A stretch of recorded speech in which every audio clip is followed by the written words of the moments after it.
ஒரு பெரிய தத்துவ சிந்தனையாளர் இருந்தார். சுவாங்சு அப்படின்னு பேர். அவருடைய மனைவி ஒரு நாள் திடீர்னு காலமாயிட்டாங்க. ஐயோ பாவம், அவர் ரொம்ப வருத்தப்படுவார், போய் ஆறுதலாக 4 வார்த்தை பேசிவிட்டு வரலாம் அப்படின்னு நினச்சிக்கிட்டு நிறைய பேர் அவரை தேடிட்டு வந்தாங்களாம். வந்தவங்களுக்கு ஆச்சரியம். ஏன்னா இவர் வருத்தப்பட்டுக்கிட்டு இருப்பார் அப்படின்னு தானே எதிர்பார்த்தாங்க. அப்படி இல்லை, தாளம் போட்டுக்கிட்டு உட்காந்துருக்கிறார். தாளத்துக்கு தகுந்த மாதிரி பாட்டு வேற பாடிக்கிட்டு இருக்கிறார். என்ன மனுஷன் அவர், கொஞ்சம் கூட கவலை இல்லாமல் இப்படி இருக்கிறாரு அப்படின்னு நினச்சாங்க. ஒருத்தர் துணிஞ்சு அவர்கிட்ட கேட்டுவிட்டார், என்னங்க இது இப்படி அப்படின்னு. அதுக்கு அவர் என்ன சொன்னார் தெரியுமா? இதை பாருங்க, என்னுடைய மனைவி பிறக்கிறதுக்கு முன்னாடி அவளுக்கு உயிரும் கிடையாது, உடலும் கிடையாது. அதுக்கு பிறகு தான் உயிர் வந்தது, உடல் வந்தது, அந்த உருவம் வந்தது. இப்போ என்ன ஆச்சு? அந்த உருவமும் உயிரும் போயிட்டுது, அவ்வளவுதானே. வந்தது போயிட்டுது. இளவேனில் காலம், இலையுதிர் காலம், பனிக்காலம், இப்படி பருவங்கள் மாறி மாறி வருது இல்லையா? அது மாதிரி பிறப்பும் இறப்பும் மாறி மாறி வருது. இது இயற்கை. இதுக்காக அழுதா அது எப்படி அப்படின்னாராம். ஞான தெளிவு அடைஞ்சவங்களுக்கு எல்லாமே சுகம்தான். திருவள்ளுவரும் அதை தான் சொல்றார். உறங்குவது போலும் சாக்காடு, உறங்கி விழிப்பது போலும் பிறப்பு. தூங்குறதுக்கெல்லாம் நாம் வருத்தப்பட்டுக்கிட்ட இருக்கிறோமா? இன்னைக்கு தூங்க வேண்டியிருக்குதே, இன்னும் கொஞ்சம் நேரத்தில் நான் தூங்க வேண்டியிருக்கு அப்படின்னு சொல்லி யாராவது அழுதுகிட்டு இருப்பாங்களா? அதனால் இந்த உலக வாழ்க்கையினுடைய இயல்பை யதார்த்தத்தை நாம் தெளிவாக புரிஞ்சுக்கணும். அப்படி புரிஞ்சுக்கிட்டால் நாம் கவலை இல்லாமல் வாழ முடியும். ஒரு வயசான தாத்தா பாட்டி 60 வருஷத்துக்கு முன்னாடி அவங்களுக்கு கல்யாணம் ஆச்சு. ஒன்றாவே வாழ்ந்தாங்க, ஒன்றாவே இறந்து போனாங்க. இப்போ அவங்க 2 பேரும் சொர்க்கத்துக்கு போய் சேர்ந்தாங்க. அங்கே எல்லா வசதியும் இருந்தது. ஒரு பெரிய பங்களாவே இவங்களுக்கு ஒதுக்கி கொடுத்தாங்களாம். இதுக்கு எவ்வளவு வாடகைன்னு கேட்டார் தாத்தா. வாடகையெல்லாம் கிடையாது, இலவசம் அப்படின்னார் அங்கே இருந்தவர். அந்த வீட்டுக்கு பின்னாடி ஒரு பெரிய புல்வெளி இருந்தது. இதில் விளையாட ஏதாவது கட்டணம் உண்டான்னு கேட்டிருக்கார் தாத்தா. அதெல்லாம் ஒன்றும் கிடையாது, பணம்லாம் கட்ட வேண்டியதில்லை அப்படின்னார் அவர். பக்கத்தில் ஹோட்டல் மாதிரி ஒரு பெரிய கட்டடம், உள்ள சாப்பாட்டு மேஜைகள், அது மேலே விதவிதமான பலகாரங்கள். சாப்பாட்டுக்கெல்லாம் எவ்வளவு அப்படின்னு விசாரிச்சாராம் தாத்தா. அதுதான் சொன்னேனே, இங்கே எல்லாமே இலவசம்தான். எது வேணும்னாலும் சாப்பிட்லாம், எவ்வளவு வேணும்னாலும் சாப்பிட்லாம் அப்படின்னாரா. நீங்கள் சொல்கிறீங்க அப்படி, ஆனால் நான் சர்க்கரை சேர்த்துக்கக்கூடாது, உப்பு சேர்த்துக்கக்கூடாது, பாட்டி கையால் எப்பவும் பத்திய சாப்பாடு தான் அப்படின்னாராம் தாத்தா. இதை பாருங்கள், இங்கே உங்களுக்கு அந்த கவலையும் வேண்டியதில்லை. இங்கே நீங்கள் ஸ்வீட்டு சாப்பிட்லாம், காரம் சாப்பிட்லாம், உங்களுக்கு எந்த நோயும் வராது அப்படின்னாராம் அங்கே சொர்க்கத்தில் இருந்தவர். இதை கேட்ட உடனே அந்த தாத்தா பக்கத்தில் நின்ன பாட்டியை பார்த்து கத்தினாராம், அடி பாவி, எல்லாத்தையும் கெடுத்துட்டியே, நீ எனக்கு பத்திய சாப்பாடு போடாமல் கண்டதை திங்க விட்டுருந்தா 10 வருஷத்துக்கு முன்னாடியே நான் இங்கே சேர்ந்துருப்பேனே அப்படின்னாராம். ஒருத்தன் வேகமாக ஓடி வந்தான். ஏப்பா அப்படி தலை தெறிக்க ஓடி வர்றேன்னு கேட்டேன். பின்னாடி துரத்திக்கிட்டு வருது சார் அப்படின்னா. ஏதாவது நாய் துரத்திக்கிட்டு வருது போல இருக்கு அப்படின்னு நினச்சி அவனுக்கு பின்னாடி பார்க்குறேன். கண்ணுக்கு எட்டின தூரம் வரைக்கும் எதுவுமே தெரியல. ஏன்பா எதுவும் ஒன்றை துரத்துறது மாதிரி தெரியலையே என்ன? நல்லா பாருங்க சார் அப்படின்னா. பார்த்துட்டு தான் சொல்கிறேன் என்ன. இதோ பாருங்க சார், இதுதான் என்னை துரத்துது அப்படின்னு அவன் காட்டுறான். அவன் சுட்டி காட்டின இடத்துல பார்த்தா அங்கே அவனுடைய நிழல் தான் தெரியுது. என்னப்பா சொல்கிற அப்படின்னு சொல்லி அவனை சந்தேகமாக பார்த்தேன். அதுக்கப்புறம் தான் விவரமாக பேசினான். சார், எனக்கு என் நிழலை கண்டா பிடிக்கிறதில்ல. எப்போ பார்த்தாலும் இது என்னையே பின்தொடர்ந்து வந்துக்கிட்டு இருக்குது. இதை என்னால் சகிக்கவே முடியல. இதை என்கிட்டேருந்து பிரிக்கிறதுக்கு எவ்வளவோ முயற்சிகள்லாம் பண்ணி பார்த்துட்டேன், முடியலன்னா. அப்படி என்னென்ன முயற்சிகள் பண்ணினேன் அப்படின்னு கேட்டேன். அவன் என்னென்ன செஞ்சாங்கிறத விவரமாக சொன்னான். அவன் என்ன பண்ணியிருக்கிறான், ஒரு பெரிய குழியை தோண்டி அதில் தன்னுடைய நிழலை புதைச்சிருவோம் அப்படின்னு முடிவு பண்ணிட்டு மண்வெட்டி எடுத்துக்கிட்டு தோட்டத்து பக்கம் போயிருக்கான். ஆழமாக ஒரு குழியை தோண்டியிருக்கான். குனிஞ்சு பார்க்குறான். அந்த குழிக்குள்ளே தன்னுடைய நிழல் தெரியுது. ஆஹா, இதுதான் சமயம், நிழல் இப்போ குழிக்குள்ளே இருக்குது, மண்ணை போட்டு மூடி விடலாம் அப்படின்னு நினச்சிக்கிட்டு கொஞ்சம் மண்ணை அள்ளி போட்டான். பார்த்தா இப்போ அந்த நிழல் அந்த மண்ணுக்கு மேலே நிற்கிது. இது ஏதுடா வம்பா போச்சு அப்படின்னு அவசரமாக மண்ணை வாரி போட்டு மூடி பார்க்குறான். குழி பூராவும் மூடி விட்டு பார்க்குறான். மறுபடியும் நிழல் மேலே உட்காந்துக்கிட்டு இருக்குது. சரி, இதை குழியில் புதைக்க முடியாது அப்படின்னு முடிவு பண்ணிட்டு இதை இங்கேயே இப்படியே விட்டுட்டு ஒரே ஓட்டமாக ஓடி போடுவோம் அப்படின்னு நினச்சி எடுத்தான் ஓட்டம். அது காலை நேரம். இவன் மேற்க நோக்கி ஓடிக்கிட்டு இருக்கிறான். ஓடி ஓடி பார்க்குறான், நிழல் இவனை விட வேகமாக இவனுக்கு முன்னாடி ஓடிக்கிட்டு இருக்கு. சரி திரும்பி ஓடி பார்ப்போம் அப்படின்னு நினச்சிக்கிட்டு அப்படியே சடார்னு திரும்பி ஓட ஆரம்பித்தான். பார்த்தான், அப்பாடா நிழலை காணலை. கொஞ்சம் தூரம் ஓடி ஒரு இடத்துல நின்று அப்படியே சாவகாசமாக திரும்பி பார்க்குறான். பின்னாடி நின்றுக்கிட்டு இருக்குது நிழல். இப்படி ஓடி வந்து தான் இங்கே நம்ம முன்னாடி நின்று தன்னுடைய அவஸ்தையை சொல்லிகிட்டு இருக்கிறான். இந்த நிழலை துரத்துறது அல்லது வெட்டி விடுறது, இதுக்கு ஏதாவது வழி இருக்கா சொல்லுங்கள் சார் அப்படிங்கிறான். நமக்கு ஒன்றும் புரியல. அந்த நேரம் பார்த்து ஒரு பெரியவர் வந்தார். அவர்கிட்ட யோசனை கேட்டோம் என்ன செய்யலாம்னு. அவர் சொன்னார், இந்த பாருப்பா, நீ அங்கேயும் எங்கேயும் ஓடாத, அப்படியே கீழே படுத்துக்கொண்டார். அது நல்ல உச்சி வேலை. அவன் அப்படியே கீழே படுத்துக்கிட்டான். இப்போ அப்படி இப்படின்னு திரும்பி பார்க்குறான், நிழலை காணலை. அவன் இப்போ தான் நிம்மதியாக இருந்தான். இப்போ அந்த பெரியவர் சொன்னார், எல்லா மனிதர்களுமே இப்படி தான் ஓடிட்டு இருக்கிறாங்க. நான் எனது அப்படிங்கிற ஆணவம் தான் அவங்கள துரத்திக்கிட்டு இருக்கு. அதை விட்டுட்டு ஓடணும்னு நினச்சாலும் அது முன்னாடி வந்து நிற்கிது. பரம்பொருளை நோக்கி ஓடுறப்போ இந்த ஆணவம் பின்னாடி வந்து விடுது. பரிபூர்ண சரணாகதிங்கிற நிலையில் அது முழுசுமாக மறைஞ்சு விடுது. தன்னை உணர்கிற வேலை அது. அந்த நேரம் மனிதனுக்கு விடுதலை உணர்வு ஏற்படுகிற நேரம் அது. அப்படிப்பட்ட சுதந்திர மனிதர்களாக எல்லாரும் மாறி போயிட்டாங்கன்னா இந்த உலகமே இன்பமயம் அப்படின்னு ஒரு விளக்கம் கொடுத்தார் பெரியவர். நம்மால் ஒருத்தர் வேகமாக ஓடி வந்துக்கிட்டு இருந்தான். ஏன்டா அப்படி ஓடி வர்ற அப்படின்னு கேட்டார் எதிரில் வந்தவர். ஆசை துரத்துது, அதுதான் ஓடி வர்றேன்னா. உனக்கு என்ன ஆசைன்னு கேட்டார். எனக்கு ஒன்றும் ஆசை இல்லைங்க, என்னை எப்படியாவது பிடிச்சுடணும்னு போலீஸ்காரங்களுக்கு ஆசை. அந்த ஆசை இப்போ என்னை துரத்தி பின்னாடி வந்துக்கிட்டு இருக்குது. அதுதான் தப்பிச்சு வந்துக்கிட்டு இருக்கிறேன். குறுக்க நிற்காதீங்க சார், வழியை விடுங்க அப்படின்னு சொல்லிவிட்டு வேகமாக ஓடி மறைஞ்சான். ஒரு மனுஷனுக்கு 3 விதத்தில் கர்வம் உண்டாகிறதுக்கு வாய்ப்பு உண்டு. பணம், பதவி, புகழ். பணம் அதிகமாக வந்தால் கர்வம் வரலாம். பதவி பெருசாக வந்துட்டுதுன்னா கர்வம் வரலாம். புகழ் அதிகமாக போனாலும் கர்வம் வரலாம். இந்த 3 வகையான கர்வத்துக்கும் இடம் கொடுக்காமல் இருக்கிறாங்க பாருங்கள், அவங்க தான் சிறந்த மனிதர்கள். ஒரு பெரிய பொறுப்பில் இருக்கிறவங்களுக்கு கர்வம் வந்துடக்கூடாது. அப்படி வந்துட்டுதுன்னா அது எல்லாருக்கும் இடைஞ்சல்.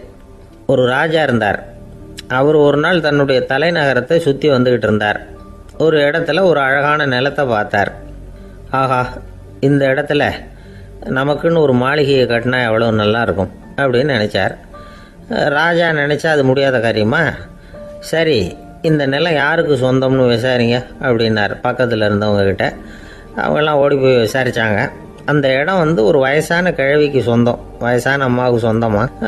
அந்த அம்மா தான் அதில் ஒரு குடிசையை போட்டு குடியிருந்துகிட்டு இருக்கிறாங்க. சரி, அந்த நிலத்துக்கு ஒரு விலையை நிர்ணயம் பண்ணி அதை அந்த வயசான அம்மாக்கிட்ட கொடுத்துருங்கோ அப்படின்னு உத்தரவு போட்டார் ராஜா. ஆனால் அந்த அம்மா, இது எங்கள் பூர்வீக இடம், இதை விற்க மாட்டேன் அப்படின்னு சொல்லிவிட்டுது. சரி, 2 பங்கு விலை கொடுக்குறோம்னு சொல்லி பாருங்க அப்படின்னாங்க. அப்படியே சொன்னாங்க அரண்மனை ஆட்கள். அதுக்கும் சம்மதிக்கலை அந்த அம்மா. இதை கேள்விப்பட்டதும் ராஜாவுக்கு கோபம் வந்துட்டுது. தன்னுடைய ஆளுங்களை கூப்பிட்டார். போய் அந்த குடிசையை பிரித்து எறிங்க, காசெல்லாம் ஒன்றும் கொடுக்காதீங்க அப்படின்னு கத்தினார். அவ்வளோதான். அடுத்த நிமிஷம் அரண்மனை ஆசாமிகள் போனாங்க, குடிசையை பிரித்து எரிஞ்சாங்க. அந்த வயசான அம்மா இருக்குது, அதுவும் அந்த இடத்த விட்டு துரத்தி விட்டாங்க. அந்த இடத்துல ஒரு அரச மாளிகையை கட்டி முடிச்சிட்டாங்க. அந்த வயசான அம்மா பாவம், ராஜாவே இப்படி பண்ணால் யாருக்கிட்ட போய் முறையிட முடியும்? ஒரு ஞானி இருந்தார், அவர்கிட்ட போய் சொன்னாங்க. அவர் இவங்க சொன்னதை கேட்டு மனசில் வச்சுக்கிட்டார். ஒரு நாள் அந்த ராஜாவே இந்த ஞானியை கூப்பிட்டார். புதுசாக ஒரு மாளிகை கட்டியிருக்கிறேன், வந்து பாருங்கன்னு. சரின்னு சொல்லி இந்த பெரியவர் ஒரு நாள் இந்த மாளிகைக்கு போனார். சும்மா போகல, ஒரு கழுதையையும் ஓட்டிகிட்டு போனார். கொஞ்சம் சாக்குகள், வெத்து சாக்கு, அதையும் எடுத்து கழுதை முதுகில் போட்டு கழுதையை ஓட்டிகிட்டு போகிறார். ராஜா பார்த்தார். அவருக்கு இது ஆச்சரியமாக இருந்தது. என்ன இது, மாளிகைக்கு வந்துட்டு போங்கன்னு கூப்பிட்டா கழுதை சாக்கு இதெல்லாம் கொண்டு வராரே, ஒன்றும் புரியலையேன்னு நினச்சார். எதுக்காக இதெல்லாம்னு கேட்டார்.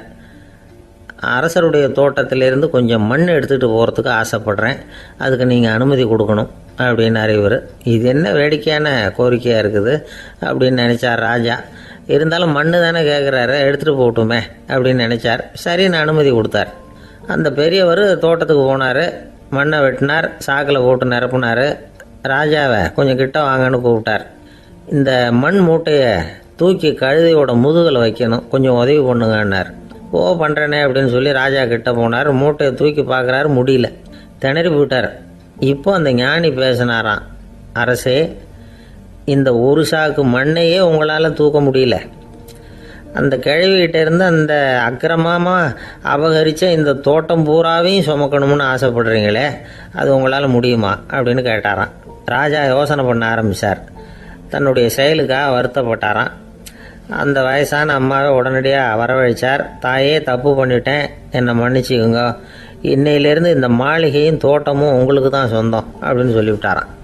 போகிறப்ப இந்த உலகத்திலேருந்து எண்ணத்தை எடுத்துகிட்டு போக போகிறோம், அதனால் ரொம்பவும் அலட்டிக்க வேண்டியதில்லை, கர்வப்பட வேண்டியதில்லை அப்படிங்கிறது ஒரு பெரிய உபதேசம். ஒரு பெரிய மனுஷன் சாக கிடந்தார், ரொம்பவும் அழுதார். ஏன் அழறீங்க அப்படின்னு கேட்டாங்க சுற்றி இருந்தவங்க. நான் சாகிறதுக்காக கவலைப்படலை, நான் நம்ம ஜனங்களுக்காக எவ்வளவோ காரியம்லாம் செஞ்சுக்கிட்டு வந்தேன். நான் செஞ்சுக்கிட்டு வந்த சேவையை இனிமேல் யார் செய்ய போகிறாங்க, அது யாரால முடியும், அதை நினச்சி தான் அழறேன் அப்படின்னாராம். ஒருத்தர் முன்னாடி வந்தார். அதுக்காக நீங்கள் கவலைப்படாதீங்க, உங்கள் சேவையை தொடர்ந்து செய்கிறதுக்கு என்ன மாதிரி இளைஞர் பட்டாலும் தயாராக இருக்குது. இருந்தாலும் எங்கள் கவலை என்னென்னா அப்படின்னு இழுத்தார். என்ன சொல்லுங்கன்னு கேட்டார் அவர். நீங்கள் இது வரைக்கும் என்ன சேவை செஞ்சுக்கிட்டு வந்தீங்க, அதுதான் எங்களுக்கு இன்னமும் புரியாத புதிராக இருக்குது அப்படின்னாராம் அவர். ஒரு ஊரில் ஒரு மன்னர் இருந்தார். புத்தி கூர்மை உள்ள ஒரு மன்னர். பொதுவாக மன்னர்களுக்கு சந்தேகம் வந்தால் சபையில் உள்ள சான்றோர்கள்கிட்ட கேட்டு தெரிஞ்சுக்கிறது தானே வழக்கம். ஆனால் இங்கே அப்படி இல்லை. மற்றவங்களுக்கு சந்தேகம் வந்தால் மன்னர்கிட்ட வந்து கேட்டு தெரிஞ்சுக்குவாங்க. அது மாதிரி கேட்டு தெரிஞ்சுக்கிறதுக்காக ஒரு பெரியவர் ஒரு நாள் வந்தார். அவர் கையில் 3 பொம்மைகள் வச்சுருந்தார். 3 ஒரே மாதிரி பொம்மைகள், கொஞ்சம் கூட வித்தியாசம் தெரியல. ஏது இந்த பொம்மைன்னு கேட்டார் மன்னர். எனக்கு வேண்டியப்பட்ட ஒருத்தங்கிட்ட இருந்து இதை வாங்கிட்டு வந்திருக்கிறேன், நான் தான் அவன்கிட்ட இந்த பொம்மையை செஞ்சு கொடுக்கும்படியா கேட்டுக்கிட்டேன். அவன் ரொம்ப புத்திசாலி, அவன் தான் இதை செஞ்சு கொடுத்தான். ஆனால் அதில் ஒரு சிக்கல் அப்படின்னார். என்ன பிரச்சனைன்னு கேட்டிருக்காரு இவர். நான் அவன்கிட்ட கேட்டது 3 விதமான பொம்மைகளாக இருக்கணும்னு கேட்டேன். அவன் என்னடான்னா 3 ஒரே மாதிரியாக செஞ்சு கொடுத்துட்டான் அப்படின்னார். அவங்ககிட்டயே கேட்கறது தானே அப்படின்னு இருக்காரு இவர். கேட்டேன், அவன் என்ன சொல்கிறான்னா இது 3 ஒரே மாதிரி பொம்மை கிடையாது, 3 விதம், ஒன்றுக்கு ஒன்று வித்தியாசம் இருக்குது. இந்த 3 பொம்மையும் 3 விதமான நண்பர்களுக்கு உதாரணங்கள் அப்படின்னு சொல்கிறான். எனக்கு ஒன்றும் புரியல, அதுதான் உங்ககிட்ட வந்தேன் அப்படின்னார். சரி, அந்த பொம்மைகளை இப்படி கொடுங்க அப்படின்னு வாங்கினார் மன்னர். எடுத்துக்கிட்டு உள்ளே போனார். கொஞ்ச நேரம் கழித்து வெளியில் வந்தார். அதுக்கப்புறம் சொன்னார், இதை பாருப்பா, அவன் சொன்னது சரிதான், 3 விதம் தான். இது இருக்குதே முதல் பொம்மை, இது உத்தமமான நண்பனுக்கு உதாரணம். இந்த 2வது பொம்மை இது மத்தியமமான நண்பனுக்கு உதாரணம். அந்த 3வது பொம்மை இருக்குதே அது மோசமான நண்பனுக்கு உதாரணம். இதை செஞ்சவன் உண்மையிலேயே பெரிய அறிவாளி தான் அப்படின்னாராம். வந்தவருக்கு ஒன்றும் புரியல. பார்த்தா ஒன்றும் வித்தியாசம் தெரியலையே அப்படின்னு அவன் குழம்பி போய் நிற்கிறான். இப்போது அந்த மன்னர் விளக்கம் கொடுக்குறார். அந்த 3 பொம்மையையும் எடுத்து முன்னாடி வச்சார். ஒரு மெல்லிய கம்பியை கையில் எடுத்தார். அந்த முதல் பொம்மை காதில் விட்டார். கொஞ்ச தூரம் உள்ளே போய் அப்படியே நின்றுட்டுது அந்த கம்பி. அப்புறம் 2வது பொம்மை காதில் அந்த கம்பியை விட்டார். அந்த கம்பி என்னாச்சுன்னா அப்படியே அது வாய் வழியாக வெளில வந்தது. 3வது பொம்மை காதில் கம்பியை செலுத்தினார். அது நேராக இன்னொரு காது வழியாக வெளியில் வந்தது. இப்போ இந்த முதல் வகை இருக்குதே, அது மாதிரியான நண்பர்கள் எப்படி தெரியுமா? நம்ம கஷ்டத்தை அவங்கக்கிட்ட சொன்னால் பேசாமல் கேட்டுக்குவாங்க. வெளியில் அதை யாருக்கிட்டையும் சொல்லிகிட்டு இருக்க மாட்டாங்க. வெளியில் தெரியாமல் நமக்கு உதவி பண்ணுவாங்க. செஞ்சுட்டு அதை நான் தான் செஞ்சேன்னு சொல்லிகிட்டு இருக்க மாட்டாங்க. அதுதான் கம்பி ஒரு காது வழியாக போய் உள்ளேயே நின்றுட்டுது. 2வது பொம்மையில் கம்பி என்னாச்சு, ஒரு காது வழியாக போய் வாய் வழியாக வெளியில் வருது. இது மாதிரியான நண்பர்கள்கிட்ட நாம் கஷ்டத்தை சொன்னால் அதை அவங்க 4 பேர்கிட்ட போய் சொல்லி நமக்காக உதவி கேட்பாங்க. நமக்குன்னு கேட்டு வாங்கி அதை நம்மகிட்ட கொண்டுகிட்டு வந்து கொடுப்பாங்க. இவங்க மத்தியமமான நண்பர்கள். 3வது பொம்மையில் ஒரு காது வழியாக செலுத்துகிற கம்பி இன்னொரு காது வழியாக வெளியில் வந்துடுது. இது மாதிரியான நண்பர்கள்கிட்ட நம்ம கஷ்டத்தை சொன்னால் அவங்க காது கொடுத்து கேட்குறது மாதிரி நடிப்பாங்க. அப்படியே இன்னொரு காது வழியாக அதை வெளில விட்டுருவாங்க. அதை பற்றி கவலைப்பட மாட்டாங்க. இதுதான் இந்த பொம்மைகளுக்குள்ளே இருக்கிற வித்தியாசம் அப்படின்னு விளக்கம் கொடுத்தாராம் மன்னர். படிக்கிற பிள்ளைங்கள்லேயும் இது மாதிரி 3 வகை உண்டு.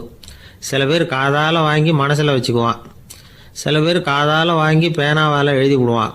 சில பேர் ஒரு காதால் வாங்கி இன்னொரு காதால் வெளியில் விட்டுருவான். ஒரு பையன் வகுப்பில் ஆசிரியர் பாடம் நடத்தும் பொழுது தலையை வேகமாக ஆட்டி ஆட்டி கேட்பானான். ஏன்டா இப்படி தலையை இப்படி ஆட்டுற அப்படின்னு கேட்டிருக்கான் பக்கத்தில் இருந்தவன். தலையை ஆட்டினா தாண்டா ஒரு காது வழியாக உள்ளே போகிறது இன்னொரு காது வழியாக வெளியில் வேகமாக வெளில போகும் அப்படின்னானா அந்த பையன். ஒரு தடவை நாரதர் ஒரு தெரு வழியாக போய்கிட்டு இருந்தார். வழியில் ஒருத்தர் வேத சாஸ்திரம்லாம் படிச்சுக்கிட்டு உட்காந்துருந்தார். அவர் நாரதரை பார்த்து எங்கே போயிட்டு இருக்கிறீங்கன்னு கேட்டார். கடவுளை பார்த்துட்டு வரலாம்னு போயிட்டு இருக்கிறேன் அப்படின்னார் நாரதர். அப்படின்னா அவர்கிட்ட எனக்கு எப்போ முக்தி கிடைக்கும்னு கேட்டுட்டு வாங்களேன் அப்படின்னார் இவர். சரி கேட்டு வரேன் அப்படின்னு சொல்லிவிட்டு நாரதர் நடந்தார். கொஞ்சம் தூரத்தில் ஒரு மரத்தடியில் ஒரு தொழிலாளி செருப்பு தைச்சிக்கிட்டு உட்காந்துருந்தார்.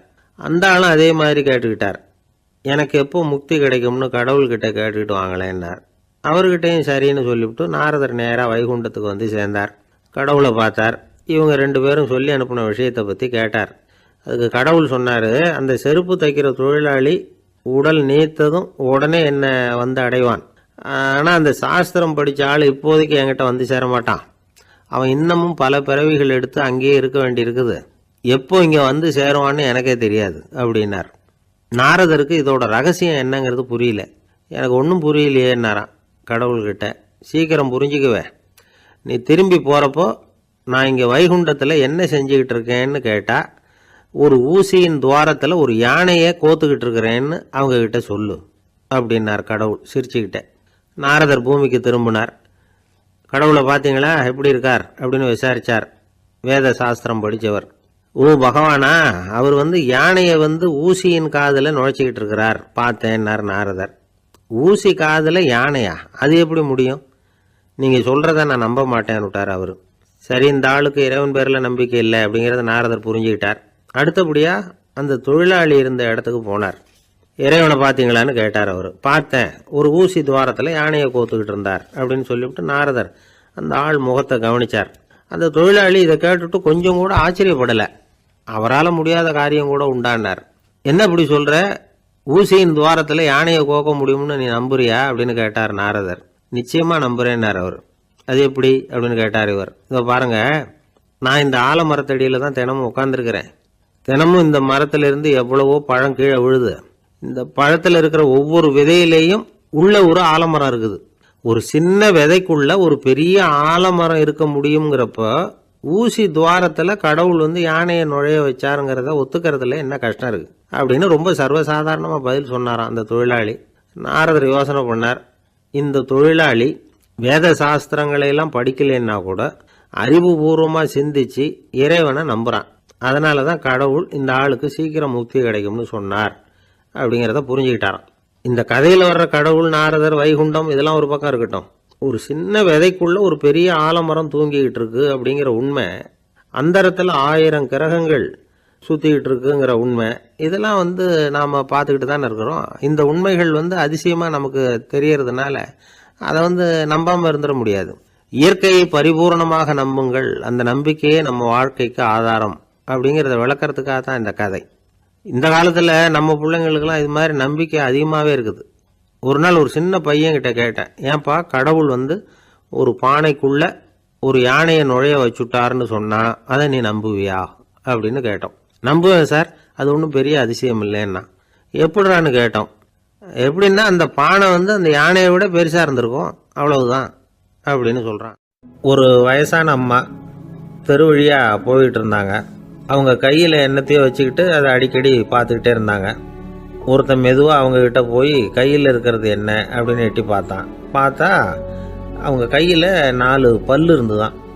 இவன் ஆச்சரியமாக அந்த அம்மாவை பார்த்தான். ஏம்மா, உனக்கு என்ன பைத்தியமா, ஏது இந்த பல்லு, இதை என்னத்துக்காக கையில் வச்சுக்கிட்டு அலைஞ்சிக்கிட்டு இருக்கிற அப்படின்னு கேட்டிருக்கான்.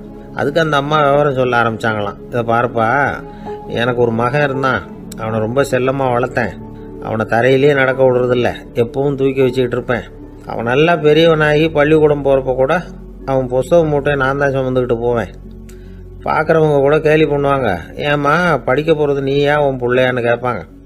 அவன் இன்னைக்கு எவ்வளவோ பெரிய மனுஷன் ஆகிட்டான், வெளிநாட்டில் பெரிய உத்தியோகத்தில் இருக்கான். சமீபத்தில் இங்கே வந்துட்டு போனான். ஒரு நாள் ஏதோ கோபத்தில் என்ன அரைஞ்சுட்டான். அப்போ இந்த 4 பல்லும் கீழே விழுந்துட்டுது. இன்னமும் கூட விழுந்திருக்கும், ஆனால் பல்லு தான் இல்லை. என் புள்ள அரைஞ்சதுனால விழுந்த பல்லு இல்லையா அது, அதனால் இதை எப்பவும் என் கையிலேயே வச்சுக்கிட்டு ஆசையோடு பார்த்துக்கிட்டு இருக்கிறேன். அவன் தான் வெளிநாட்டுக்கு போட்டான், அவனை பார்க்க முடியாத ஏக்கத்தை நான் இந்த பல்லை பார்த்து போக்கிக்கிறேன் அப்படின்னு நாங்களாம் அந்த அம்மா. இந்த கதை எதுக்காகன்னா தாய் அன்பு அப்படிங்கிறது எப்படிப்பட்டதுங்கிறத புரிஞ்சுக்கிறதுக்காக. கல்யாணம் ஆனதுக்கு அப்புறம் தாயை மறந்து விடுறவங்க எத்தனை பேர் இந்த உலகத்தில்? அவங்க காதில் வேணுங்கிறதுக்காக தான் இந்த தகவல். ஆனால் ஒரு விஷயம் மட்டும் நல்லா புரிஞ்சுக்கணும், தாயை மதிக்க தெரிஞ்சவங்க தான் இன்றைக்கி வாழ்க்கையில் எல்லா விதத்துலேயும் முன்னுக்கு வந்திருக்கிறாங்க. வேணும்னா விசாரித்து பார்த்துக்குங்க. இன்னொரு அம்மா இருந்தாங்க, அவங்க தினமும் ஒரு கோயிலுக்கு வருவாங்க. சாமியை பார்த்து, கடவுளே நான் இறந்து போனால் நரகத்துக்கு போகணும் அப்படின்னு வேண்டிக்குவாங்களாம். எல்லாரும் சொர்க்கத்துக்கு போகணும்னு தானே கடவுள்கிட்ட வேண்டிக்குவாங்க. இந்த அம்மா தினம் நான் நரகத்துக்கு போகணும் அப்படின்னு வேண்டிக்கிறாங்க. அங்கேருந்து அர்ச்சகருக்கு இது சந்தேகம். ஒரு நாள் அதை நேரடியாகவே அவங்கக்கிட்ட கேட்டுவிட்டார். அதுக்கு அந்த அம்மா பதில் சொன்னாங்களாம், ஐயா, எனக்கு கல்யாணம் ஆகி ரொம்ப நாள் வரைக்கும் குழந்தை பாக்கியம் இல்லாமல் இருந்தது. கோயில் குளம் எல்லாம் சுற்றி வந்தேன். ரொம்ப நாள் கழித்து ஒரு குழந்தை பிறந்தது, ஆண் குழந்தை. அவனை நான் ரொம்ப செல்லம் கொடுத்து வளர்த்தேன். அதோட விளைவு என்ன ஆச்சுன்னா, அவன் ரொம்ப மோசமாக ஆயிட்டான். கெட்ட பழக்க வழக்கம்லாம் கற்றுக்கிட்டான். அவன் இறந்து போனால் நிச்சயம் அவனுக்கு நரகம்தான் கிடைக்கும். அந்த அளவுக்கு கெட்டவன் அவன். அப்படிப்பட்ட காரியங்கள்லாம் பண்ணிகிட்ருக்கான், எனக்கு தெரியும். இவனுக்காக நரகத்தில் கூட யாரும் தயவு காட்ட மாட்டாங்க, தாட்சண்யம் காட்ட மாட்டாங்க. அதனால் இவனுக்கு முந்தி நான் இறந்து நரகத்துக்கு போயிட்டா அங்கே இவனை கவனிச்சிக்கலாமே, இவனுக்கு பணிவிடை செய்யலாமேன்னு பார்க்குறேன் அப்படின்னு நாங்களாம்.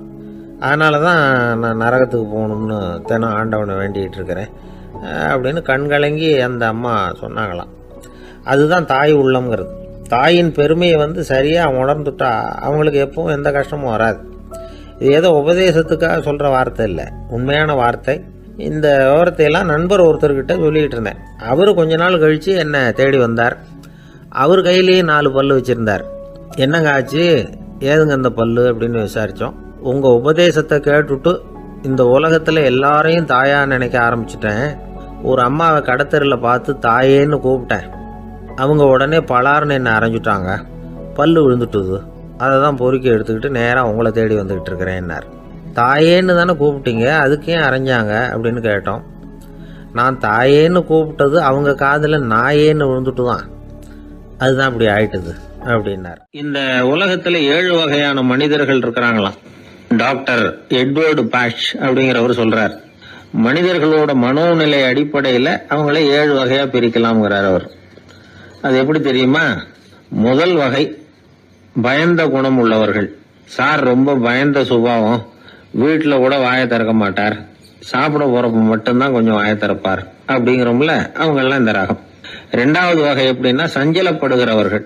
எதுக்கு எடுத்தாலும் கலக்கம் குழப்பம், இப்படியே காலம் தள்ளுறவங்க பல பேர் பார்த்துருப்பீங்க, அவங்கெல்லாம் இந்த ரகம்.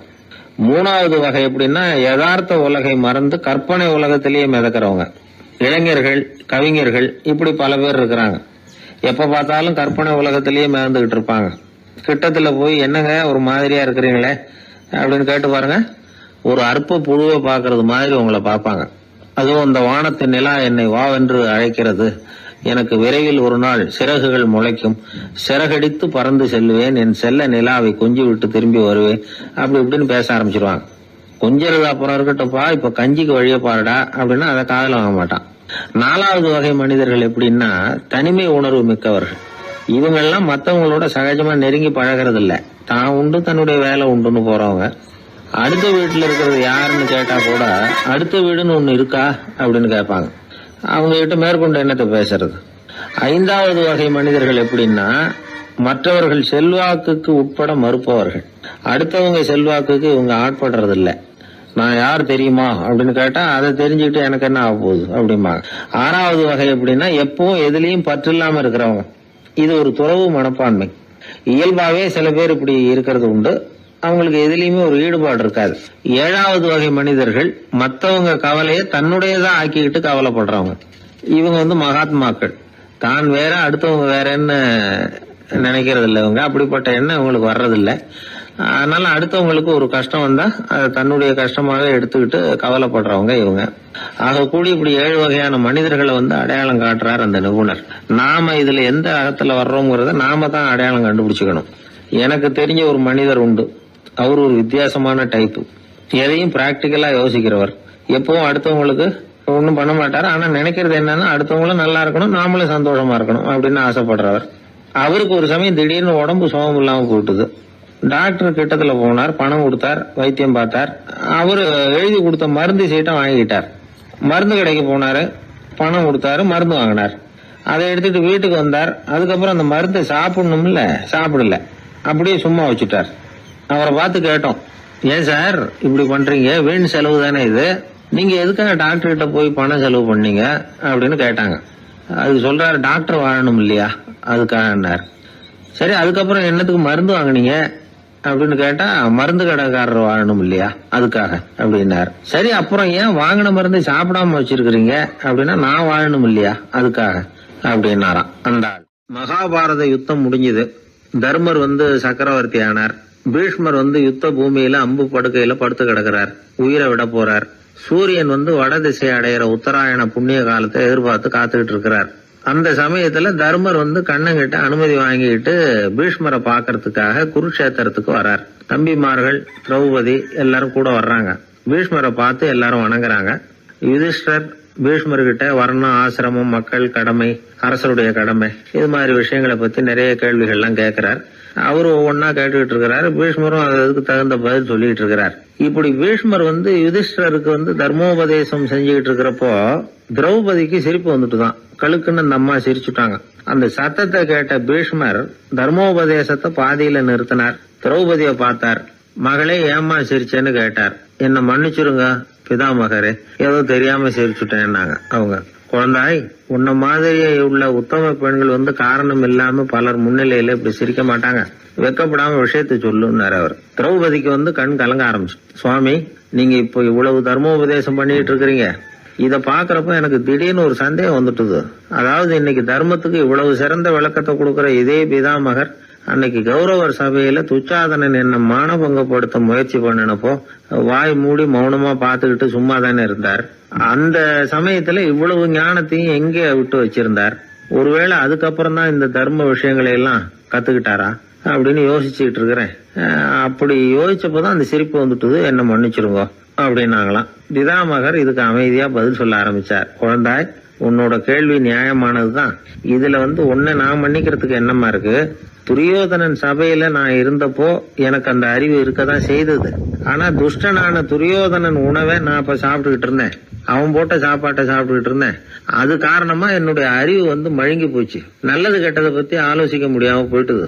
தீயவர்கள் போடுற சாப்பாட்டை சாப்பிட்டா சாப்பிடுறவனுடைய மனமும் உடம்பும் கெட்டு போடும் அப்படின்னு சாஸ்திரம்லாம் சொல்லுது. ஆனா இப்போ போர்ல அர்ஜுனன் என் மேல எய்த அம்புகளால என் உடம்புல இருந்த ரத்தம் எல்லாம் வெளியேறி போச்சு. கெட்ட உணவை சாப்பிட்டதுனால உண்டான ரத்தம் பூராவும் இப்போ உடம்பு விட்டு வெளில போயிட்டுது. அதனால என் புத்தியும் தெளிஞ்சுட்டுது. அதனாலதான் இப்போ இந்த அளவுக்கு தர்மத்தின் தத்துவங்களை சரியா எடுத்து சொல்ல முடிஞ்சது அப்படின்னு பீஷ்மர். இதுல இருந்து நாம தெரிஞ்சுக்க வேண்டியது என்னன்னா, யாரு சாப்பிட கூப்பிட்டாலும் உடனே முண்டி அடிச்சுக்கிட்டு கிளம்பி போய் முதல் பந்தியில உட்காந்துடக்கூடாது. கூப்பிடுறவங்க எப்படிப்பட்டவங்க, நல்லவங்களா கெட்டவங்களா அப்படின்னு எல்லாம் யோசிச்சு பாக்கணுமா. கெட்ட எண்ணத்தோட போடப்படுகிற சாப்பாடு புத்தியை மழுங்கடிச்சிரும் அப்படிங்கறது ஒரு பெரிய, இந்த காலத்துல பெரியவங்க சொல்ற ஒரு உண்மை. எத்தனையோ பேர் பெரிய உத்தியோகத்துல இருக்கிறவங்கள விருந்துக்கு கூப்பிட்டு சாப்பிட்டு முடிச்ச கையோட முக்கியமான பேப்பர்ல எல்லாம் கையெழுத்து வாங்கிட்டு விட்டுருவாங்களே. கூப்பிடுறவங்க மனசை புரிஞ்சுக்கிட்டு அதுக்கப்புறம் போறதா வேண்டாமா அப்படிங்கறத முடிவு பண்ணணும். சாப்பாட்டுல அவ்வளவு விஷயம் இருக்குது. பீஷ்மருக்கே அந்த நிலைமைன்னா நாமெல்லாம் ஏமாத்திரம். சில சந்தர்ப்பங்கள்ல சாப்பாடு புத்தியில ஒரு தெளிவு உண்டாக்குறதும் உண்டு. ஒரு ஊருக்கு ஒரு பெரிய மகான் வந்தார். அவரு சாப்பிடுறதே இல்ல, எப்போவாவது கொஞ்சம் தண்ணி பால் அவ்வளவுதான், ருசியெல்லாம் கடந்தவர். அவர்கிட்ட எல்லாரும் போய் ஆசீர்வாதம் வாங்கினாங்க. அந்த ஊர்ல ஒரு ஹோட்டல், அதோட முதலாளி ஒருத்தர், அவரும் அந்த மகான் கிட்ட ஆசீர்வாதம் வாங்கறதுக்காக போனார். அவரு முன்னாடி போய் பணிவா நின்னார். துண்டை இடுப்புல கட்டிக்கிட்டு காலில் விழறதுக்காக போனார். அதுக்கு முன்னாடி அந்த மகான் எழுந்திருச்சு இவரு காலில் விழுந்துட்டார். ஹோட்டல் முதலாளி பதறி போயிட்டார். சுவாமி, என்ன இது அபச்சாரம், நீங்க தான் என்ன ஆசீர்வாதம் பண்ணணும்னார். அதுக்கு அந்த சாமியார் சொன்னார், அப்படி இல்லைங்க, நீங்க தான் என்ன ஆசீர்வாதம் பண்ணணும். ஏன்னா கொஞ்ச காலத்துக்கு முன்னாடி உங்க ஹோட்டல்ல தான் நான் அக்கௌண்ட் வச்சு சாப்பிட்டுக்கிட்டு இருந்தேன். இன்னைக்கு நான் ருசியெல்லாம் கடந்து வெறுத்து ஞானியா போறதுக்கு நீங்க தான் காரணம், உங்க சாப்பாடு தான் காரணம் அப்படின்னா. எனக்கு வாழ்க்கையில ஒரே ஒரு ஆசை தான் சார் அப்படின்னார் ஒருத்தர். அது என்னன்னு கேட்டேன். ஆசைகளை ஒழிச்சுடணுங்கிறது தான் என்னோட ஆசை அப்படின்னார். இப்படி ஆசைகளை ஒழிக்க வேண்டும் அப்படிங்கிறதையே ஒரு ஆசையாக கொள்வது அபத்தம் அப்படிங்கிறார் ஒரு பெரியவர். இது மாதிரி ஆசைகளை ஒழிக்க ஆசைப்பட்டா அந்த நோக்கம் நிறைவேறாதான். அந்த முயற்சியால் புதுசாக சில துன்பங்கள் தான் சேருமா. அதில் புதுசாக ஒரு ஆசை தலை தூக்கும் அப்படிங்கிறார் அவர். ஆசைகளை தானாக விழ வச்சுடலாம். அதுக்கு வழி என்ன தெரியுமா? எந்த ஒரு ஆசையையுமே பூரணமாக நிறைவேற்றி கொள்ள முடியாதுங்கிறத உணரணும். அதை உணர்ந்தால் ஆசைகள் தானாக விழுந்துடும்.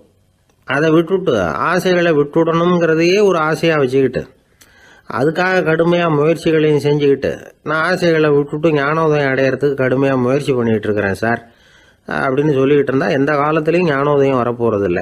அதுக்கு பதிலாக துன்பந்தான் சேரும் அப்படிங்கிறது அவரோட கருத்து. எந்த ஒரு ஆசையையும் பூரணமாக நிறைவேற்றி கொள்ள முடியாது அப்படிங்கிறத உணரணும். ஒரு ராஜா, அவர் மனசில் அமைதி இல்லை, எப்பவும் கஷ்டப்பட்டுக்கிட்டே இருந்தார். இந்த துன்பத்தை போக்குறதுக்கு பல வழிகளில் என்னென்னமோ முயற்சியெல்லாம் பண்ணி பார்த்தார். ஒன்றும் சரியாக வரல. கடைசியாக ஒரு காரியம் பண்ணார்.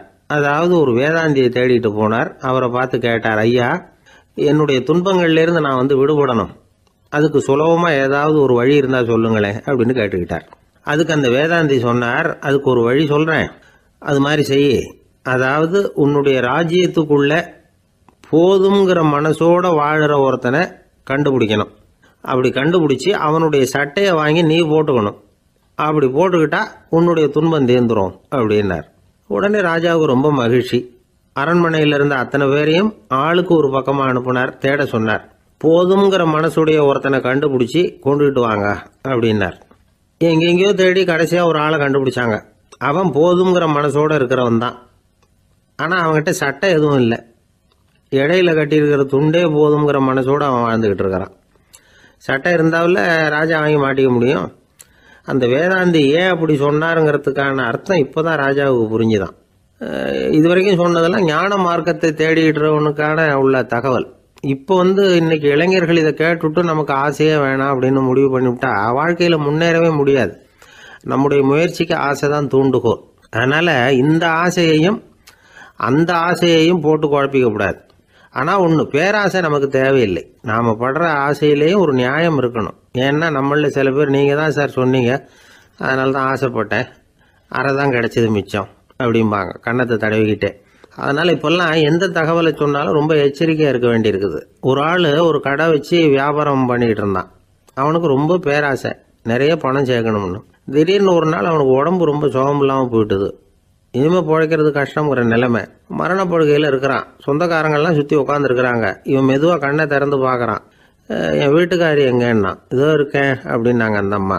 பசங்கள்லாம் எங்கேங்கிறான். இதோ பக்கத்தில் தான் நின்றுக்கிட்டு இருக்கிறோங்கிறாங்க. பொண்ணுங்க எங்கேங்கிறான். எல்லாம் இங்கே தான் இருக்கிறோம் அப்படிங்கிறாங்க. எல்லாம் இங்கே தான் பக்கத்தில் தான் இருக்கோம், நீங்கள் கவலைப்படாதீங்கன்னு சொல்கிறாங்க எல்லாம். அவன் மெதுவாக கஷ்டப்பட்டு வாயை திறந்து, அட பாவிங்களா, எல்லாரும் இங்கே இருந்தால் அங்கே கடையை யார் கவனிக்கிறது அப்படின்னா. ஜவஹர்லால் நேரு பிரதமராக இருந்த சமயம் அவர் ஒரு தடவை சென்னைக்கு வந்திருக்கிறார். இங்கே சில முக்கிய நிகழ்ச்சிகளில் கலந்துக்கிறதுக்காக வந்திருந்தார். ஆளுநர் மாளிகையில் ஒரு நாள் ராத்திரி தங்கி மறுநாள் புதுடெல்லி புறப்படுறதாக ஏற்பாடு. நிகழ்ச்சியிலெல்லாம் முடிச்சுக்கிட்டு ஆளுநர் மாளிகையில் தங்கியிருக்கிறார். அன்றைக்கு இரவு படிக்கிறதுக்கு ஒரு முக்கியமான புத்தகம் அவருக்கு தேவைப்பட்டது. அந்த சமயத்தில் உலக அளவில் ஒரு முக்கியமான பொருளாதாரம் சம்பந்தமான ஒரு புத்தகம் வெளியாகி இருக்கிற விஷயம் அவருக்கு தெரியும். அந்த புத்தகம் மெட்ராஸுக்கு வந்திருக்குமா, அது இங்கே கிடைக்குமா அப்படின்னு விசாரிச்சிருக்கிறார் நேருஜி. அவர் இப்படி கேட்ட உடனே அங்கே இருந்தவங்கெல்லாம் ரொம்ப பரபரப்பாக செயல்பட ஆரம்பிச்சுட்டாங்க. முக்கியமான இடங்கள்ல எல்லாம் விசாரிச்சிருக்கிறாங்க, அந்த புத்தகம் உங்ககிட்ட இருக்கான்னு. சென்னையில் உள்ள கன்னிமாரா நூல் நிலையத்துக்கு எப்படியும் அந்த புத்தகம் வந்திருக்கணும் அப்படின்னு ஒரு நம்பிக்கை. அங்கே விசாரித்தாங்க. அந்த புத்தகம் 2 நாளைக்கு முன்னாடி தான் அங்கே வந்திருக்குது அப்படிங்கிற விஷயம் தெரிஞ்சுது. உடனே எல்லாரும் அங்கே ஓடினாங்க. அவங்களுக்கு இன்னொரு சந்தேகம், புத்தகம் வந்திருக்கு சரி, அது இந்த சமயத்தில் வேறு யாரும் படிக்கிறதுக்கு எடுத்துகிட்டு போயிருக்கக்கூடாதே அப்படிங்கிற சந்தேகம் இருந்தாலும் மனசுக்குள்ளே ஒரு தைரியம். இப்படி ஒரு புத்தகம் வெளிவந்திருக்கிற விஷயமே நேருஜி சொல்லி தான் நமக்கே தெரியும். அதுவும் இல்லாமல் உலக பொருளாதாரம் சம்பந்தமான ஏதோ ஒரு புத்தகம் அது. அதை போய் இந்த நேரத்தில் அவ்வளவு ஆர்வமாக யார் எடுத்துகிட்டு போயிட போகிறாங்க அப்படிங்கிற தைரியம். இந்த தைரியத்தோடு அந்த நூல் நிலையத்துக்கு ஓடினாங்க. புத்தகத்தை தேடினா அது கிடைக்கல, யாரோ எடுத்துகிட்டு போயிருக்கிறாங்க. நேருவுக்கு மட்டுமே தெரிஞ்சிருந்த அந்த புத்தகம் பற்றின விஷயம் சென்னையில் வேற ஒருத்தருக்கும் தெரிஞ்சிருக்குது.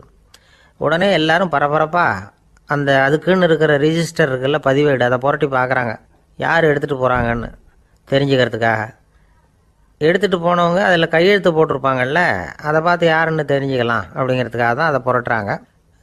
அதோ அந்த புத்தகத்தோட பேர் பக்கத்தில் அதை எடுத்துக்கிட்டு போனவங்க கையெழுத்து உத்து பார்க்குறாங்க எல்லாரும். அதில் போட்டிருக்குது பேர் CN அண்ணாதுரை அப்படின்னு எழுதியிருந்தது. அவர் தான் பேரறிஞர் அண்ணா. நேரு படிக்க விரும்பின ஒரு புத்தகத்தை அதே நேரம் படிக்க விரும்பின இன்னொரு தலைவர் இவர். படிக்கிறதுல அவருக்கு இருந்த ஆர்வத்தை நாம் தெரிஞ்சுக்கணும்னா அதுக்கு எவ்வளவோ சம்பவங்கள் இருக்குது. கடைசி காலத்தில் அவர் அடையாறு மருத்துவமனையில் படுத்திருக்கிறார். அவருக்கு ஒரு முக்கியமான அறுவை சிகிச்சை செய்ய வேண்டியிருக்குது அவசரமாக. அமெரிக்காவிலேருந்து டாக்டர் மில்லர் வந்திருக்கிறார். அவர்கிட்ட கேட்குறார், டாக்டர் நாளைக்கே அறுவை சிகிச்சை செய்ய போகிறீங்களா அப்படின்னு. ஆமாங்கிறார் டாக்டர் மில்லர். நாளைக்கு மறுநாள் செஞ்சுக்கிறேனே அப்படின்னாரான் அண்ணா.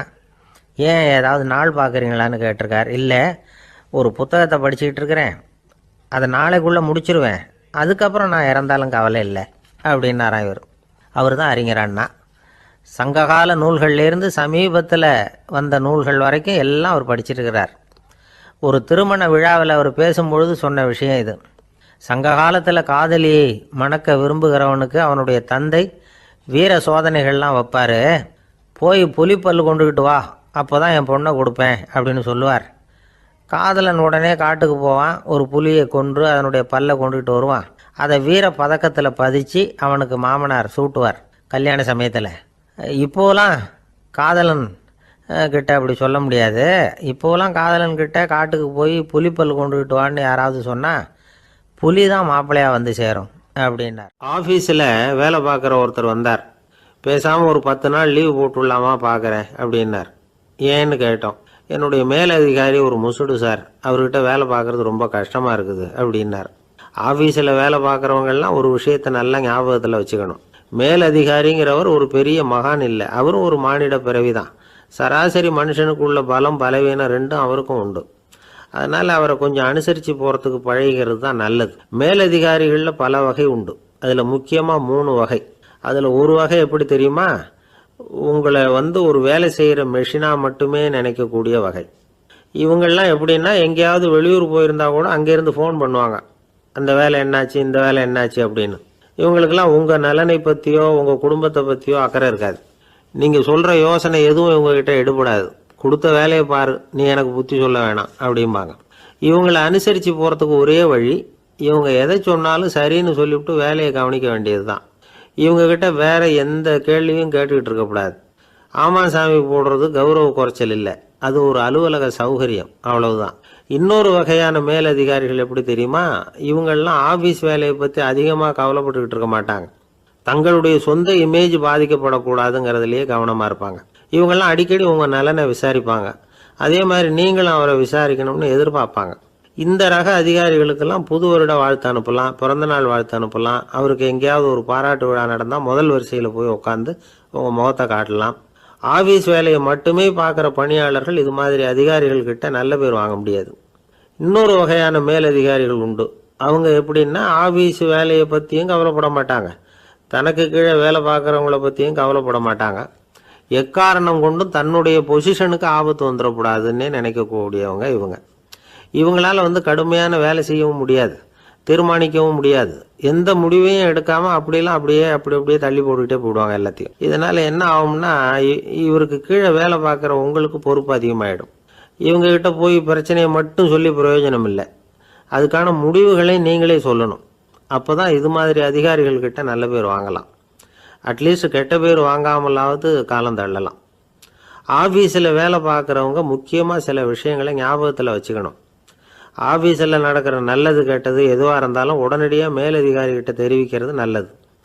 3வது மனிதர் மூலமாக அதை அவர் தெரிஞ்சுக்கிறது அவ்வளவு நல்லதில்லை. எந்த மேல் அதிகாரியுமே தான் இந்த சர்பாஸ் செய்யப்படுறத விரும்புறதில்லை. அதனால் அவருக்கு தெரியாமல் மேலிடத்துக்கு மணி எழுதி போடக்கூடாது. அப்படி எழுதி போடுறவங்க சில பேர் இருக்கிறாங்க.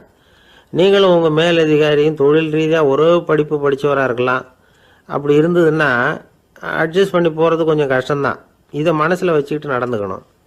உங்களுக்கும் அவருக்கும் அபிப்பிராய பேதமா, அது அவருக்கும் உங்களுக்கும் உள்ள தனிப்பட்ட பிரச்சனை, அதை விளம்பரப்படுத்திக்கிட்டு இருக்கக்கூடாது. அது அவருடைய கோபத்தை கிளறும்.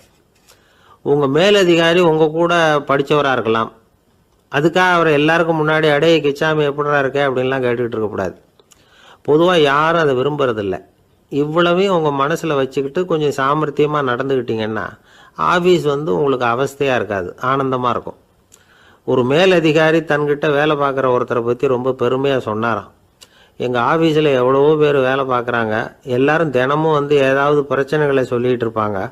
ஆனால் இவர் ஒருத்தர் மட்டும்தான் இது வரைக்கும் என்கிட்ட எந்த பிரச்சனையும் சொன்னதே இல்லை. அவர் பாட்டுக்கு வருவார், வேலை பார்ப்பார், போயிடுவார் அப்படின்னாராம். நான் உடனே அவ்வளவு பெருமைக்குரிய அந்த ஊழியரை பார்த்து கேட்டேன், ஏன்பா உன்னுடைய மேலதிகாரிகிட்ட நீ எந்த பிரச்சனையும் கொண்டுகிட்டு போகிறதே இல்லையாமே அப்படின்னு கேட்டேன். அதுக்கு அவர் சொல்கிறாரு, ஆமாங்க, அது ஏன்னா அவரால் எந்த பிரச்சனையுமே தீர்க்க முடியாதுங்கிறது எனக்கு நல்லா தெரியும், அதனால் அப்படி செய்கிறேன், வேற ஒன்றும் இல்லை அப்படின்னார் ரொம்ப பொறுமையாக. குடும்பத்தில் அப்படிலாம் இருந்து சமாளிக்கிறாங்க. குடும்பத்தில் ஒருத்தர் அனுசரிப்பு தன்மைங்கிறது ரொம்ப அவசியம்.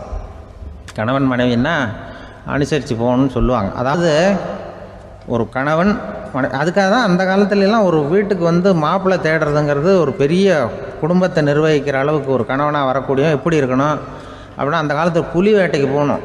ஒரு பொண்ணுக்கு மாப்பிள்ளை தேடுறதுன்னா நம்ம தமிழ் பழக்கம் என்னென்னா, காட்டுக்கு போய் ஒரு புலியை வேட்டையாடிட்டு வரணும். அந்த புலி பல்லு அல்லது நகத்தை கொண்டுட்டு வரணும் அந்த இளைஞன். அதை வீட்டில் கொடுப்பான். அதை தான் கட்டி அதை இதாக கட்டுவாங்க, மாலையாக போடுவாங்க, தாலியாக கட்டுவாங்க. அதாவது வீரம் இருக்கா பையனுக்குன்னு பார்ப்பாங்க. ஒரு பொண்ணு வேணும்னா நீ முதல்ல வீட்டுக்கு பொண்ணு கேட்க போகக்கூடாது, காட்டுக்கு போகணும், போய் புளியை கொண்டு வா, அதுக்கப்புறம் தான் உனக்கு பொண்ணு அப்படின்னு சொல்லுவாங்க. இப்போவெல்லாம் ஏன் போகிறதில்லைன்னா, இப்போலாம் ஒருத்தனை காட்டுக்கு போய் புலிப்பல் கொண்டு வான்னா புலி தான் மாப்பிள்ளையாக வரும். அதனால தான் இப்போ போகிறதில்ல யாரும் காட்டுக்கு. அப்போ பெண்களும் ரொம்ப வீரமாக இருந்தாங்க. பெண்கள் மூலம் அந்த காலத்தில் எப்படின்னா, முறத்தாலேயே புலியை துரத்துவாங்களாம். நம்ம பழைய பாட்டிலெல்லாம் பார்த்துருப்பீங்க, முறத்தால் புலியை விரட்டினாங்கன்னு வரும் பழைய பாட்டு. அந்த அளவுக்கு பெண்களுக்கு வீரம். இப்போ கல்யாணம் ஆகி இந்த காலத்தில் ஒரு கணவனை விரட்டிட்டு வந்தாங்களாம் முறத்தை எடுத்துக்கிட்டு. ஒரு மனைவி அவன் பயந்துட்டு வெளில ஓடி வரான், பின்னாடி முறத்தை எடுத்துகிட்டு அந்த அம்மா ஓடி வருது. இவனை தனியாக பிடிச்சி கொண்டு போய், என்னப்பா இந்த மனைவிட்டு இப்படி பயந்து ஓடி வரியே, முறத்தால் துரத்துறா இப்படி வரியே அப்படின்னு தான் அவன் அப்படியே தடுமாறிக்கிட்டு, அதெல்லாம் ஒன்றும் இல்லை, அவன் என்னை புலியாக நினைக்கிறா அப்படின்னு ஒரு பெருமையாக சொல்லிட்டானான். அந்த காலத்தில் புலியை தான் முறத்தால் விரட்டினாங்க, இப்போ புருஷனை விரட்டுறாங்க அப்படின்னு சொல்லி.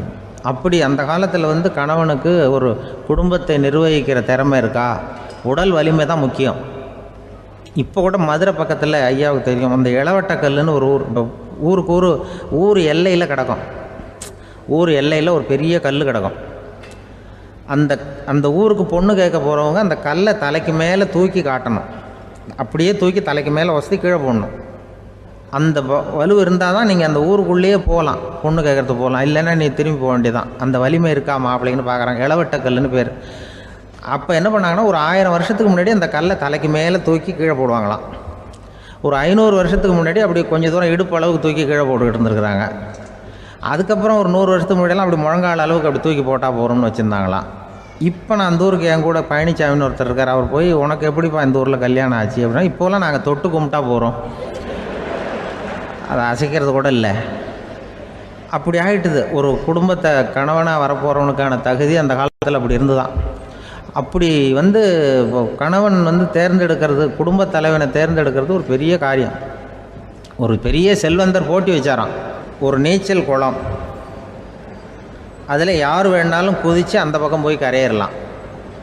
அந்த நீச்சல் குளத்தில் விஷப்பாம்புலாம் கிடக்கு. யார் துணிஞ்சி அந்த விஷப்பாம்பு இருக்கிற குளத்தில் குதித்து அந்த பக்கம் போய் கரையேறானோ அவனுக்கு ஒரு 100 ஏக்கர் நிலம் கொடுப்பேன், அது வேண்டான்னா ஒரு 1000 ஆடு கொடுப்பேன், அதுவும் வேண்டான்னா என் பொண்ணை கொடுப்பேன் அப்படின்னு போட்டி வச்சார். அதான் மாப்பிள்ளையை தேர்ந்தெடுக்கிறதுக்கு அவர் ஒரு வழி, நீச்சல் குளத்தில் குதித்து கரையேறணும். இப்போ அந்த ஊரில் இருக்கிற இளைஞர்கள்லாம் பார்க்குறாங்க அந்த குளத்தில் குதிக்கணும்னு. ஆனால் குளத்தில் வெறும் விஷப்பாம்புலாம் கிடக்கு. இது என்ன பண்ணுறதுன்னு பார்த்தா யாருமே குதிக்கிறதுக்கு தைரியம் வரல. திடீர்னு ஒருத்தன் துணிஞ்சு குதித்தான், படபடன்னு அடிச்சுட்டு போய் அந்த பக்கம் கரையேறிட்டான். கரையேறின உடனே பரவாயில்லையே ஒரு ஆள் வந்துட்டான்னு சொல்லி அவனை அந்த இளைஞனை போய் பிடிச்சிட்டு வந்தாங்க. அந்த பெரியவர் கேட்டார், ஏப்பா இவ்வளவு பெரிய விஷப்பாம்பெல்லாம் கிடக்கிற நீச்சல் குளத்தில் நீ துணிஞ்சு குதித்து கரையேறி இருக்கிற, உனக்கு என்ன 1000 ஏக்கர் நிலம் கொடுத்துருவா, 100 ஏக்கர் நிலம் கொடுக்கவா சொல்கிறப்படி அப்படின்னா, வேண்டாம் சார்ன்றிருக்கான். ஓஹோ அப்படின்னா ஒரு 1000 ஆடு வேணுமா உனக்கு அப்படின்னா, அதுவும் வேண்டாம் சார். ஓ அப்படின்னா என் பொண்ணு வேணுமா அப்படின்னா அதுவும் வேண்டாம் சாருங்கிறான். அப்புறம் எதுக்குடா குதிச்சுன்ட்டு என்ன உனக்கு என்ன தான் வேணும் அப்படின்னு கேட்டிருக்காரு. என்னை எவன் பிடிச்சி தள்ளி விட்டவன்னு தெரியணும் அப்படின்ட்டுருக்கான். அதுக்காக அவன் பார்த்துருக்கான். அப்படி இருந்தால் தான் துணிச்சல் வரும் இந்த காலத்தில். எதுக்கு இவ்வளவு சங்கடம்லாம் வச்சாங்கன்னா, ஒரு குடும்பத்துக்கு தலைவராக வர வேண்டிய ஒரு ஆள், கணவனாக இருக்க வேண்டியவனுக்கு துணிச்சல் இருக்கா, தைரியம் இருக்கா அப்படிங்கிறது பார்க்குறதுக்காக இப்படிப்பட்ட தேர்வு முறைகள்லாம் வச்சுருந்தாங்க அந்த காலத்துலலாம். இப்போலாம் கல்யாணம் பண்ணுறது ஆளுக்கு நேரில் பார்க்காமலே கூட கல்யாணம் நடக்குது இன்டர்நெட்டில். இப்போ சர்டிஃபிகேட் கேட்குறாங்க, நோய் நொடி இல்லாமல் இருக்காரா பார். காட்டுக்கெலாம் போக வேண்டாம், நேராக ஆஸ்பத்திரிக்கு போய் ஒரு சர்டிஃபிகேட் வாங்கிட்டு வா, உனக்கு ஒன்றும் வியாதி இல்லைன்னு ப்ரூவ் பண்ணு, அதுக்கப்புறம் பார்த்துக்கலாம், மற்றதை பேசுவோம் அப்படின்னு சொல்லி அப்படி இருக்குது நிலைமை. அதனால் குடும்பத்தில் அந்த கணவனாக இருக்கிற வேண்டியவனுக்கு பொறுப்பு அதிகம். ஏன்னா எல்லாத்தையும் அனுசரித்து போக வேண்டியதாக வந்தான். ஒரு பெரிய சிந்தனையாளர் இருந்தார். அவர் ரஷ்யாவில் இருந்தார். நிறைய புத்தகங்கள் எழுதியிருக்கிறார். அவர் பேரு ஓஸ்பென்ஸ்கி. உலகின் மிகச்சிறந்த 3 புத்தகங்கள்ல ஒண்ணு இவர் எழுதியிருக்கிறார் அப்படின்னு கூட சொல்றது உண்டு. அப்பேற்பட்ட எழுத்தாளர். அந்த காலத்துல குருஜீஃப் அப்படின்னு சொல்லி ஒரு பெரியவர் இருந்தார். ரொம்ப எளிமையான வாழ்க்கை வாழ்ந்துகிட்டு இருந்தவர். இவரை தேடி அந்த எழுத்தாளர் வந்தார். ஐயா, உங்ககிட்ட சில கேள்விகள் கேட்டு விளக்கம் பெறலாம்னு வந்திருக்கிறேன்னார். உடனே அந்த பெரியவர் என்ன செஞ்சார் தெரியுமா? ஒரு வெற்று காகிதத்தை எடுத்தார், அவர்கிட்ட கொடுத்தார். இந்தாங்க, இதை வச்சுக்கங்க, நாம 2 பேரும் பேசுறதுக்கு முந்தி நீங்க ஒரு காரியம் பண்ணணும்னார். என்ன செய்யணும்னு சொல்லுங்கன்னார் அவரு. இந்த காகிதத்துல உங்களுக்கு தெரிஞ்சதெல்லாம் என்ன, தெரியாததெல்லாம் என்ன அப்படிங்கிற பட்டியலை எழுதிட்டு வாங்க. அதுக்கு பிறகு உங்களுக்கு தெரியாத விஷயங்களை பத்தி நாம 2 பேரும் உரையாடலாம். ஏன்னா உங்களுக்கு தெரிஞ்சதை பத்தி நாம பேசி பிரயோஜனம் இல்லை, தெரியாததை பத்தி பேசினாதான் உங்களுக்கு அது உபயோகமா இருக்கும் அப்படின்னார். இவர் இப்படி சொன்னது அந்த எழுத்தாளருக்கு கொஞ்சம் தர்ம சங்கடமா இருந்தது. நாம எப்பேற்பட்ட சிந்தனையாளர், நம்மள போய் இவர் இப்படி எழுத சொல்றாரு அப்படின்னு நினைச்சாரு. இருந்தாலும் அந்த பெரியவர் பேர்ல இவருக்கு ரொம்ப மரியாதை. அதனால அவர் கொடுத்த காகிதத்தை வாங்கிட்டு தனியா ஒரு இடத்துல போய் உட்கார்ந்தார். யோசிக்க ஆரம்பிச்சார். முதல்ல யோசிச்சார், கடவுளை எனக்கு தெரியுமா அப்படின்னு. கடவுளை பற்றித்தான் எனக்கு தெரியுமே தவிர கடவுளை தெரியாதுங்கிறது புரிஞ்சுது. அதனால தனக்கு தெரிந்த ஒரு விஷயம் கடவுள் அப்படின்னு அவரால் குறிப்பிட முடியல. அடுத்தபடி ஆத்மாவை பத்தி சிந்திச்சார். ஆத்மாவை பற்றித்தான் நமக்கு தெரியுமே தவிர ஆத்மா நமக்கு தெரிஞ்ச விஷயமா இருக்கல அப்படிங்கறது புரிஞ்சுது. அதனால ஆத்மாவையும் தெரிஞ்ச பட்டியல்ல சேர்க்க முடியல. இப்படி ஒவ்வொன்னா அவர் யோசிக்க யோசிக்க எதுவுமே நமக்கு தெரியலங்கிறது அவருக்கு தெளிவாச்சு. நேரம் எழுந்திரிச்சு அந்த பெரியவர்கிட்ட போனார். ஐயா, உங்களை சந்திக்கிற வரைக்கும் எவ்வளவோ விஷயங்கள் எனக்கு தெரிஞ்சிருக்கிறதாக நினைச்சேன். ஆனா உங்ககிட்ட நிறைய கேள்விகள் கேட்கணுங்கிற ஆர்வத்தோட தான் வந்தேன். ஆனா நீங்க கேட்ட ஒரு கேள்விக்கு விடை காண முயன்ற போது எனக்கு எதுவுமே தெரியலங்கிறத புரிஞ்சுக்கிட்டேன் அப்படின்னார். அப்படின்னா உலக புகழ்பெற்ற இவ்வளவு புத்தகங்களை உங்களால எப்படி எழுத முடிஞ்சதுன்னு கேட்டார். இவர் சொன்னார், ஐயா, இப்பதான் எனக்கு புரியுது. எனக்கு தெளிவில்லாத பல விஷயங்களையும் நான் எழுதியிருக்கிறேன். அவையெல்லாம் வெறும் வார்த்தை குவியல்கள்ங்கிறத நான் இப்ப உணர்றேன். வார்த்தைகளே அறிவு அப்படிங்கிற மயக்கத்திலிருந்து இப்ப நான் விடுபட்டுட்டேன். அறிவுத்துறையில நான் ஒரு பூஜ்யம்ங்கிறது புரிஞ்சு போச்சு அப்படின்னார். இப்ப பெரியவர் சொன்னார், இப்பதான் உங்களுக்கு உண்மையான அறிவு ஏற்பட ஆரம்பிச்சிருக்குது.